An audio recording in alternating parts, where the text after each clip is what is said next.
By the way, speaking of the White House card, Conor McGregor was at the Bare Knuckle show in Manchester. And earlier in the week, last week that is, the boys talked about this, him putting out the tweet that he wanted $100 million to fight on the card, including the 100 U.S., quote, golden visas for himself and his family and friends. So he wants $100 million. And then he was asked about this at the Bare Knuckle show. Here's what he had to say. Yes, let's go. Donald agreed to the terms for the White House card. You know, I'm not negotiating with the UFC on behalf of myself for this fight, like usual. I'm negotiating with the United States of America on behalf of Ireland for this fight. So it's a peculiar one. But Trump and the administration have been fully supportive and backing, and I cannot wait Should John to Jones put be on on the that show. card? Yeah.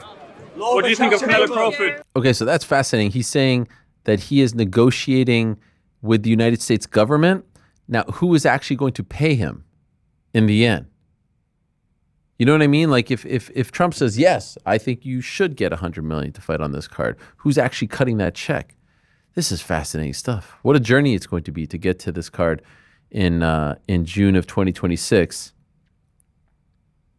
$100 million seems like a little bit outside of the UFC's typical, I don't know. Actually, you know what? With the new TV deal and the double, rights fee raise, maybe everyone is going to be making that kind of money. I don't know about everybody, but I think Conor McGregor can command it. Yeah. Do you guys think that Trump and his team are going to say, we want these people on this card? Yes. Yeah, so do I. Yep.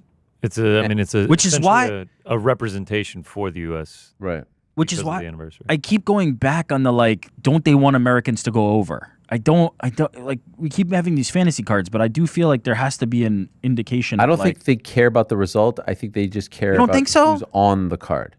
I think they want and all the Americans just get dusted. I don't think that goes over hot. Chandler, McGregor, this is Canada. Let's say Chandler US loses versus Ireland, and it's the biggest star in the history of the sport. At that point, you can't worry about that stuff. I just think they want to have the big. When Donald Trump was the owner of the Trump Taj Mahal and all this stuff, he wanted the biggest fights. This is his version of a fight card in 1988. You know what I mean? No, it's a chance to bring a big show to his home. It's perfectly logical and reasonable. It's the same thing that Turkey does with all the boxing fights. I want the biggest names to compete. It makes all the sense in the world. I would expect nothing. If he didn't care about what was on the card, I'd be shocked. That would be a bizarro world.